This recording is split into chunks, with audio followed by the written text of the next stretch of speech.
Merci. Merci infiniment. Vous m'avez adopté, je vous remercie. Et je remercie aussi tous les hommes de Dieu avec qui je suis venu pour Israël. On est de tout cœur ensemble et nous cherchons une seule chose. Je vais vous dire, je conteste le droit que le diable a sur nos nations. Amen. Je remets ça en cause. Ne t'inquiète pas, je ne vais pas tomber, il n'y a pas de souci. Je remets ça en cause. Je conteste le pouvoir qu'il a sur ta famille. Je conteste le pouvoir qu'il a sur ta vie. Je conteste l'autorité qu'il a sur ça. Et si tu es d'accord avec moi, touche quelqu'un, dis lui voisin, écoute-moi. Si tu ne veux pas acclamer, regarde comment je vais acclamer Dieu.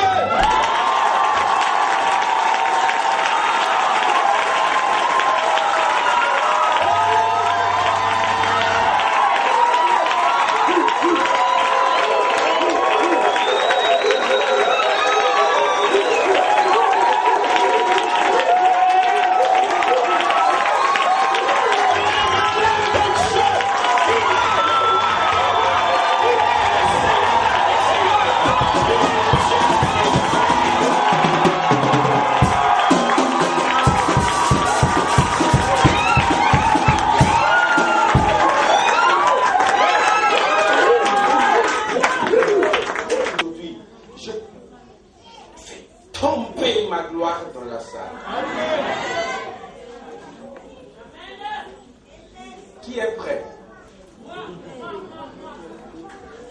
Nous sommes un peuple qui avons la foi.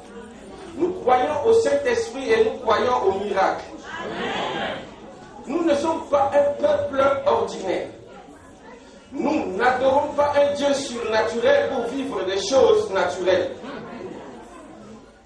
Nous adorons un Dieu vivant qui manifeste sa gloire dans nos vies. Les choses naturelles ne sont pas pour nous. Dis, demande à ton voisin, c'est peut-être pour toi, ce n'est pas pour moi. Dis-lui, est-ce qu'il est d'accord? C'est pour qui, je ne sais pas. Mais moi, les choses surnaturelles sont pour moi.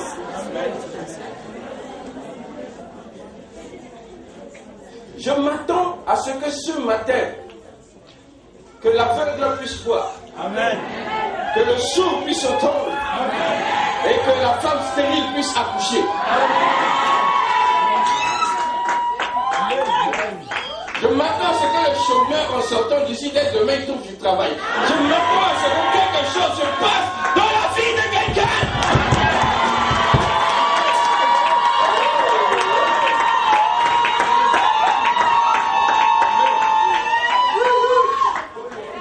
Le culte n'est pas naturel. Nous ne sommes pas appelés à vivre des choses ordinaires. Non. Un Dieu surnaturel, un Dieu extraordinaire. On ne peut pas l'adorer et se contenter de ce qui est ordinaire et naturel. Dis à quelqu'un, ça c'est une anomalie.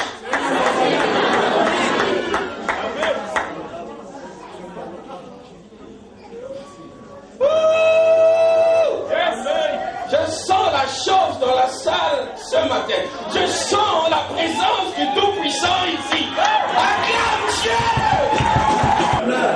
Car les fils de la délaissée seront plus nombreux que les fils de celle qui est mariée, dit l'Éternel. Encore, relisez encore. Réjouis-toi, stérile, toi qui n'enfantes plus. Éclatez ton allégresse et ta joie, toi qui n'as plus de douleur. Car les fils de la délaissée seront plus nombreux que les fils de celle qui est mariée, dit l'Éternel. Maintenant, ceux qui n'ont pas de Bible, acclamez la parole de Dieu.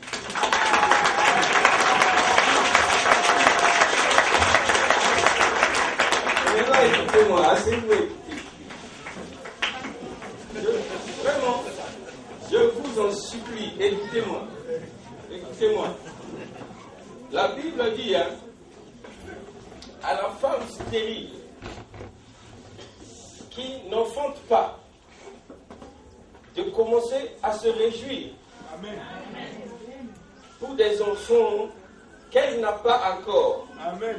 Voilà, c'est tout ce que je suis venu vous dire.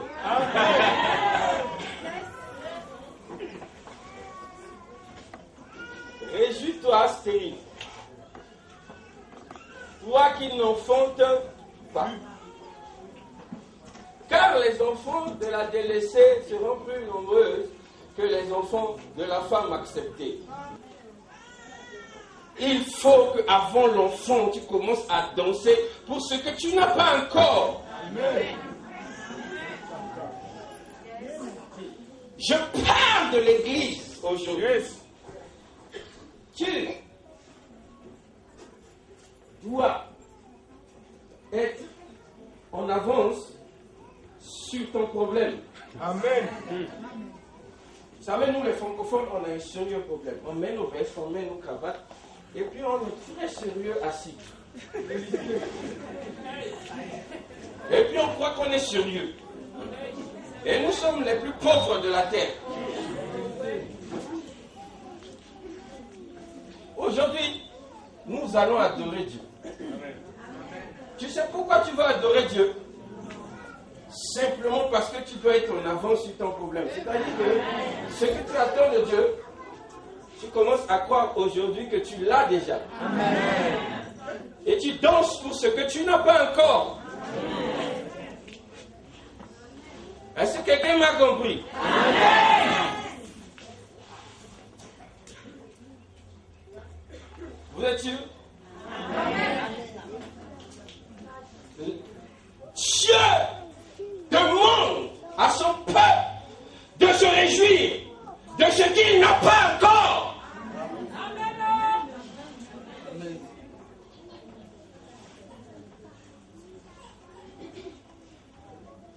Je ne suis pas le collègue de Jérémie. Il n'a qu'à écrire ses livres de lamentation.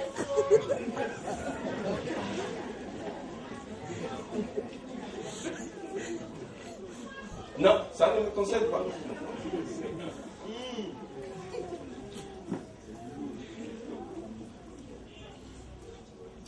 Je vous défie aujourd'hui, de la part de Dieu. Commence à te réjouir de ce que tu n'as pas encore. Amen. Jésus a dit, qui parmi vous par ses soucis peut ajouter une seule idée? Je t'en supplie, ma soeur. Tu te lamentes, tu te plains, c'est ton problème. Ça ne change rien.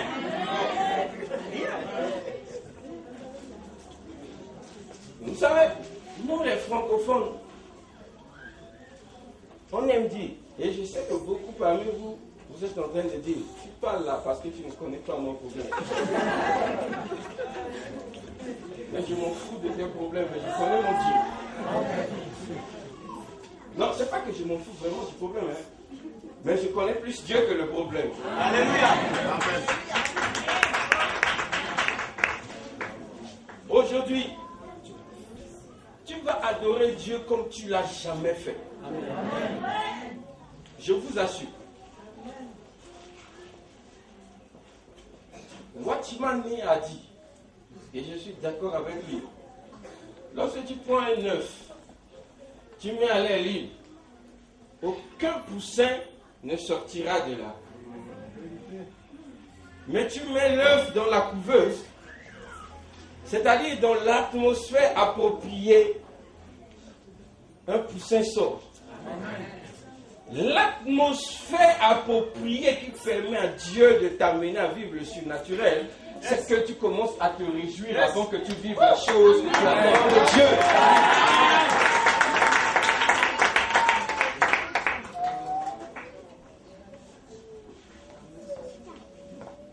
Est-ce que quelqu'un est d'accord avec moi? Amen. Merci. La foi, c'est être en avance sur le temps. C'est vivre ce qu'on attend de Dieu avant de le voir se réaliser. Est-ce que vous voyez, Dieu est fou. Et la folie de l'évangile dit, stérile, tu es méprisé, mais réjouis-toi. Est-ce amener un peu. Donc, plus de la moitié de cette salle est en déphasage avec Dieu. Parce que vous savez, Dieu, il dit, je suis prêt à régler ton problème de stérilité. Mais commence déjà à me créer l'atmosphère. Parce que sur cette atmosphère, je ne peux pas agir dans ta maison. Je ne peux pas agir dans ta famille. Crée-moi l'atmosphère. Aïe, aïe, aïe. Ne te retiens pas, acclame Dieu.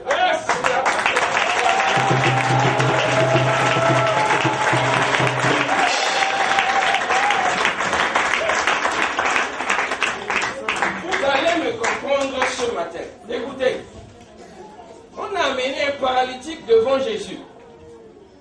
Il dit au paralytique, je ne sais pas, tu connais cette histoire? Lève-toi et marche. Tu lis la Bible, non?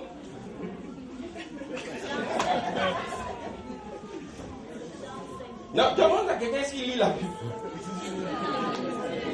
Bon, est-ce que vous trouvez quelqu'un normal? C'est-à-dire que je suis paralytique. D'accord? Je ne sais pas marcher. Lui, il vient me dire, lève-toi et marche. Est-ce qu'il est normal? Mais la vie chrétienne n'est pas une vie normale. Aïe, aïe, aïe. Yes. Il dit lève-toi et marche. Vous savez, je danse sans musique chez moi à la maison. Je prends une assiette avec une fourchette, je commence à jouer les instruments avec à la maison. Parce que Dieu veut l'atmosphère.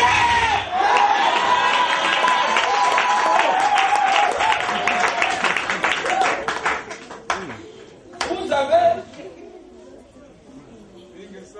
Il dit lève-toi et marche. Après il débarque chez Jairus. Il dit non, elle n'est pas morte, l'enfant la dort seulement. Est-ce que Jésus est normal? Alors comment toi tu qualifies ton problème? Aïe, aïe, aïe, aïe, aïe. Demande à ton voisin quel est le nom que tu donnes à ton problème.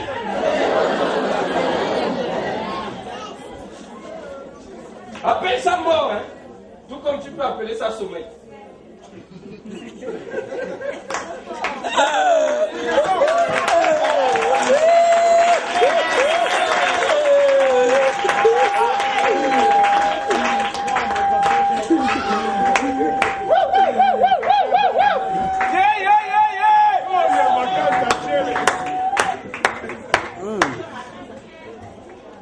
J'avais un oncle. On était allé aux États-Unis. Et un dimanche matin, je lui ai dit, accompagne-moi à l'église. D'accord? C'était à Washington. Et on est allé à l'église. Et vous savez, on y allait. Moi, je n'aime pas les églises des blancs. Hein. Je préfère les histoires des noirs américains, pas les histoires des noirs francophones, parce que ça dort trop chez les francophones. Et il était surpris de voir des gens avec des limousines venir garer et se coucher à même le sol. Et il s'est mis à pleurer et il a dit je l'ai envoûté.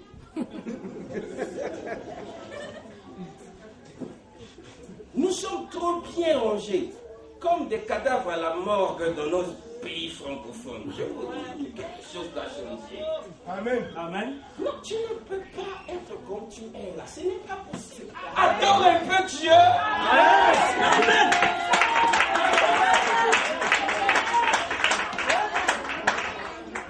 Alors, Dieu te dit ce matin, réjouis-toi, Astérix.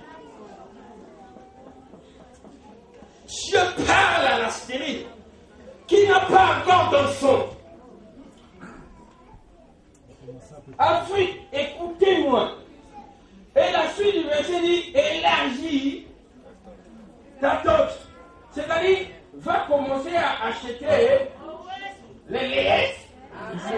Commence à te comporter comme quelqu'un qui va bientôt accoucher.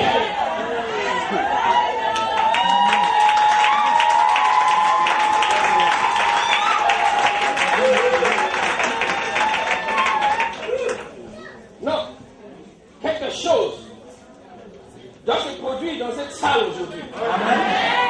Et je veux un peuple qui est en phase avec Dieu.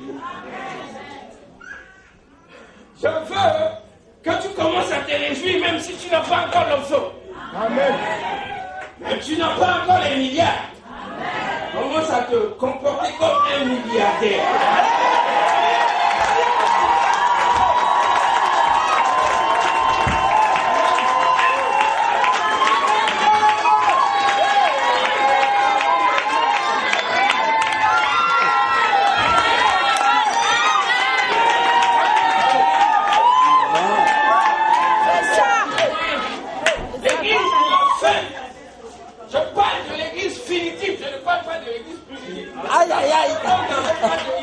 L'apôtre Paul n'avait pas d'iPad. Je ne me compare pas à ces gens. L'église de la fin, c'est une église qui adore. L'église de la fin, c'est une église qui croit. L'église de la fin.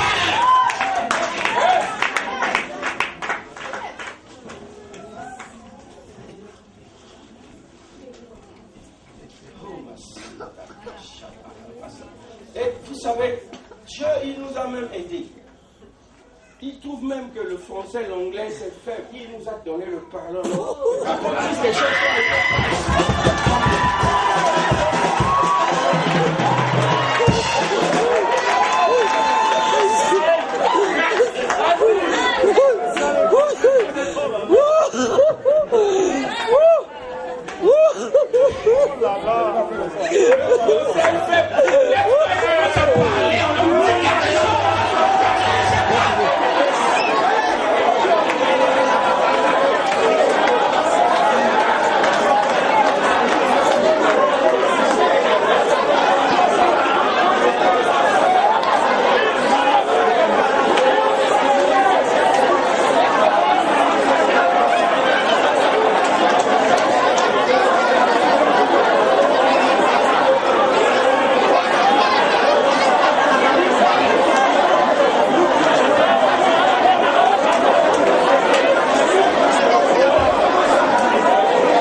l'état d'esprit de Dieu. Quand tu es en train de dire, je n'ai pas d'argent, je souffre, je suis malade. Dieu, il ne comprend pas. Là, pour Dieu, tu parles en langue, là, il ne comprend rien.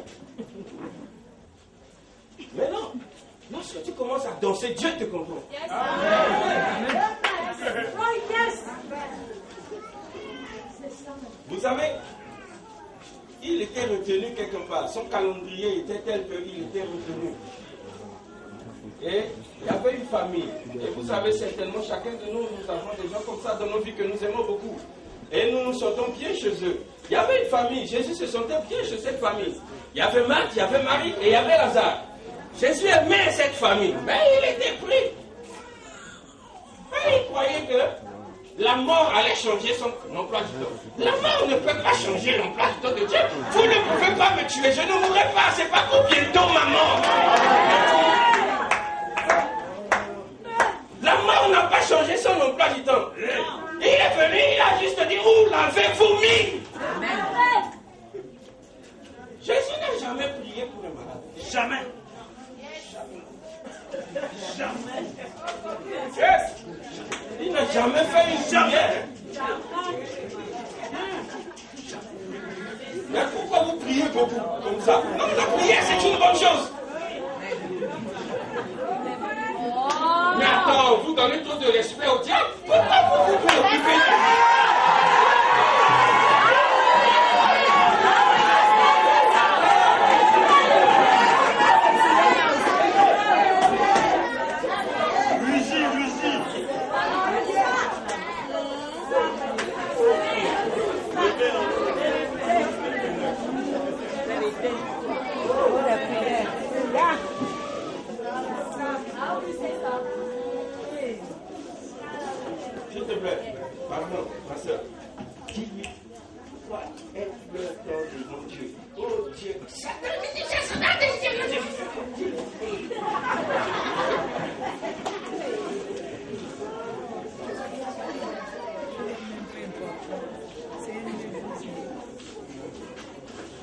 souris, tu énerves le diable. Essaie de sourire. Voici, il veut te voir pleurer. Voici, il veut te voir pleurer. Réjouis-toi, stérile. Et vous savez, quand il s'est présenté devant, il a juste dit, où l'avez-vous mis? Et ces bonnes femmes-là, qui font beaucoup de choses pour l'œuvre de Dieu. Et vous savez, souvent, parfois, vous, nos mères-là, vous êtes des problèmes pour la foi aussi. Ils disent,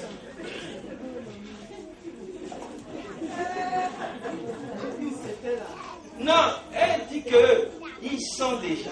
Il n'y a rien à faire.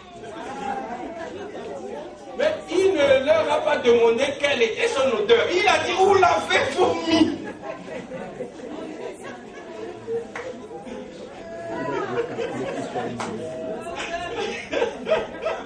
Il a juste dit où l'avez-vous mis?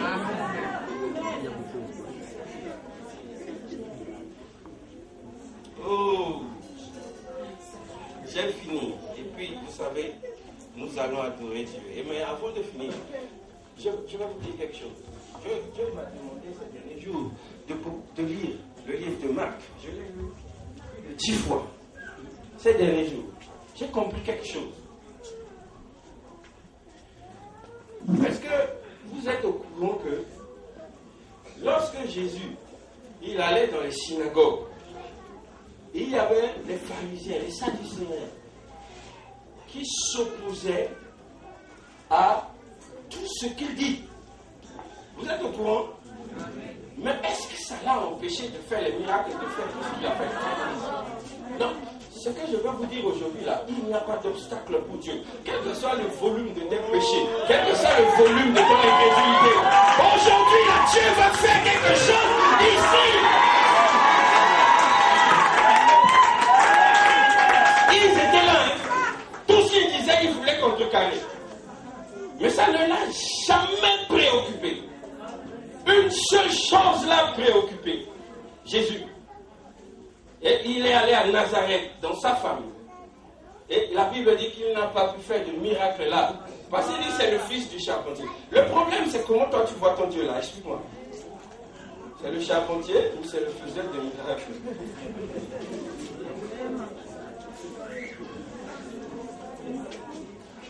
Comment tu le vois? Comme celui qui ne peut pas régler tes problèmes?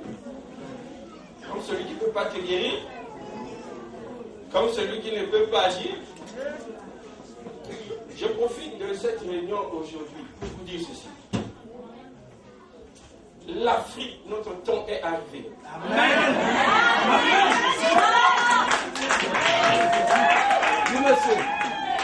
Le dernier réveil.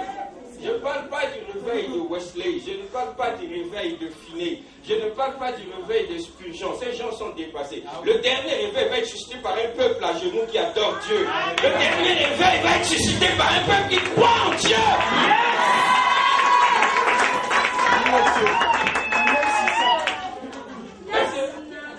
Vous êtes prêts? Je veux que... Écoute, si tu veux te rouler par tes roues,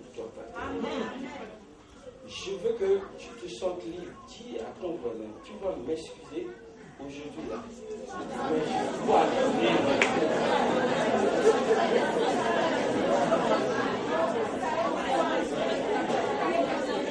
Dieu est capable de faire quoi que ce soit pour toi. Si tu n'es pas en avance, parce qu'il dit stérile, tu n'as pas encore l'enfant. Lui-même, Dieu, il appelle cette femme stérile. Mais il dit stérile, réjouis-toi. C'est-à-dire que Dieu, il dit, aide-moi à t'aider, non?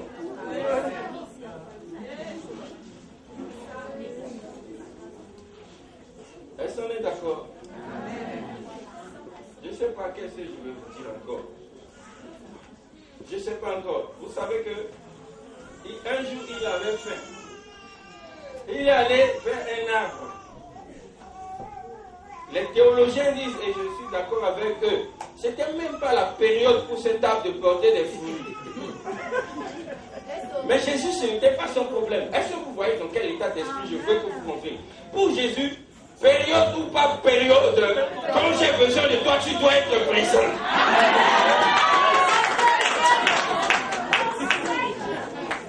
Je ne négocie pas avec l'argent. Je ne sais pas, que ça soit favorable ou pas favorable, les périodes. Moi, l'argent doit être à ma disposition. Tout ce que je veux doit être à ma disposition. Je ne négocie pas ces choses.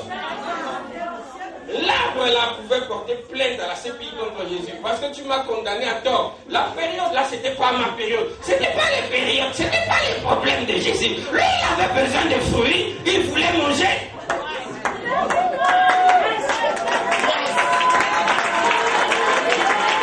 Je ne sais pas où vous avez trouvé la théologie sur le temps de Dieu. Le temps de Dieu, la Bible répond à la question. Dit, au temps favorable, je t'ai secouru. Mais le temps favorable, il dit, voici maintenant. Le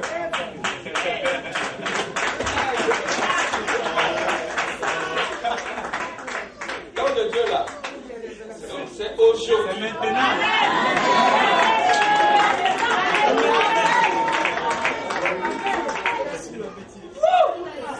C'est pas moi, c'est la Bible qui a dit que le temps là c'est maintenant. Il ne faut pas que quelqu'un te trompe et te dise d'attendre le temps de Dieu. Lui dit il n'a qu'à attendre le temps de Dieu. Toi là, ton temps c'est aujourd'hui.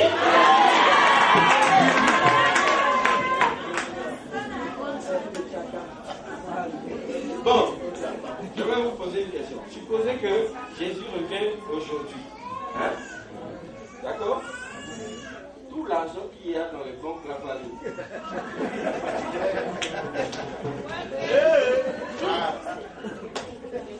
Bon. Et les dons de guérison et des miracles, on fait quoi avec ça au ciel? Rien. Il y a inutile là-bas. Mais l'argent il chôme dans les banques, pourquoi?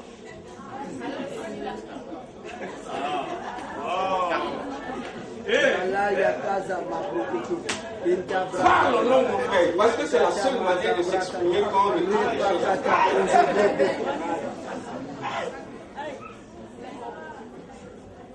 Les dons des miracles là, au ciel on n'a pas besoin de ça. Ça va faire quoi au ciel? Ma soeur, s'il te plaît, je t'en supplie, explique-moi. Ça fait quoi au ciel? Mais en quoi être pauvre est une piété?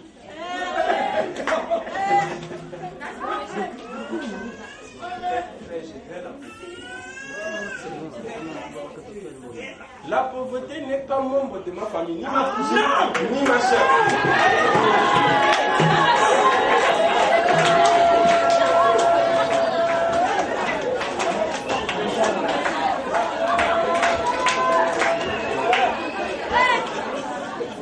Alors dis-moi, elle fait quoi chez toi? Pose-toi. Demande à quelqu'un à côté de toi, elle fait quoi chez toi?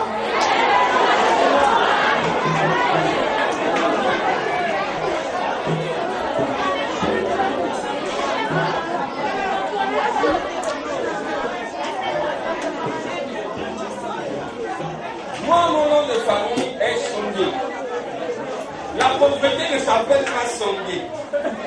Elle fait quoi dans ma maison? Que quelqu'un me dise.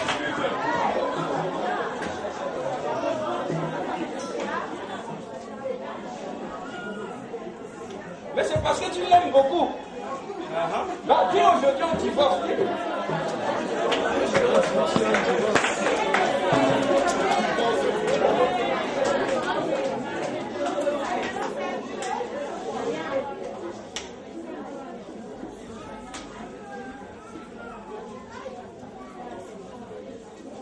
Je me suis levé très tôt ce matin. Et j'avais eu envie d'adorer Dieu. Et Dieu a ouvert mes yeux, j'ai vu une église. Une église remplie de gens puissants. Le psaume 68 dit, ton Dieu ordonne que tu sois puissant. Ne pas être puissant, c'est un péché au même titre que l'adultère. Le même Dieu qui a ordonné que tu sois puissant, a ordonné que tu ne commettras pas d'adultère, tu ne voleras pas. C'est un péché. Alors, combien de personnes ici vivent dans le péché et veulent sortir aujourd'hui et qui ne sont pas puissants? Parce que c'est ça, vivre dans le péché.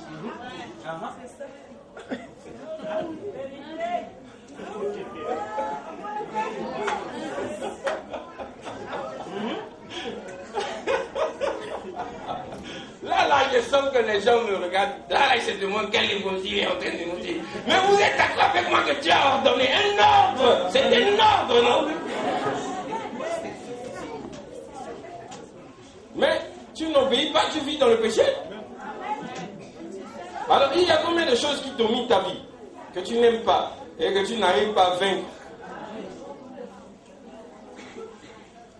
S'il te plaît, dis voisin, combien de choses te dominent?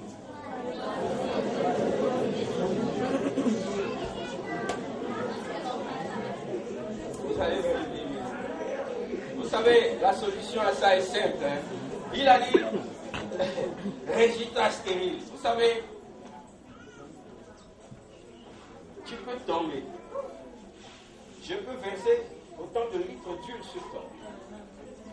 Mais si toi-même tu ne crées pas l'atmosphère dans ta propre vie pour vivre ces choses, on perd notre temps.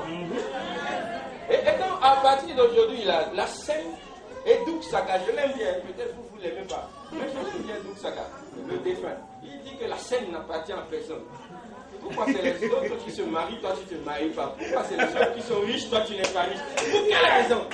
Qui leur a donné le titre foncier de la planète?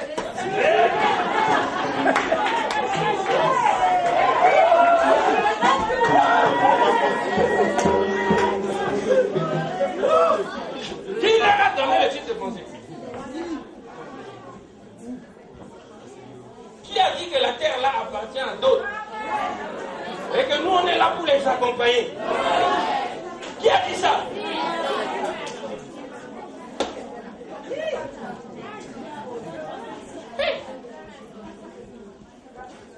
J'aime ça, c'est ça que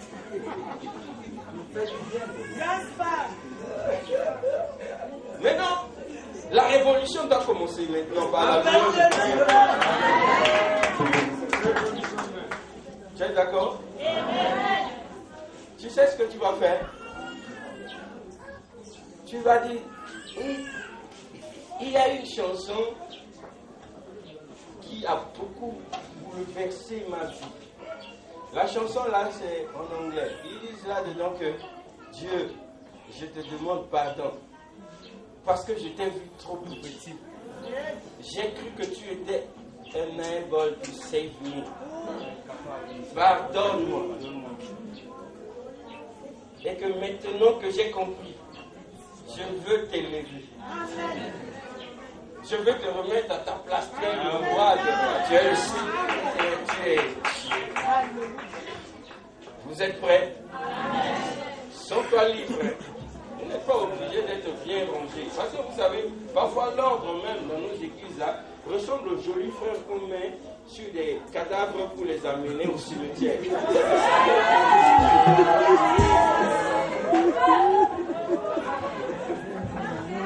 Vous êtes là bien rangé. C'est pas ça qui influence le diable. Le diable s'en fout de ça.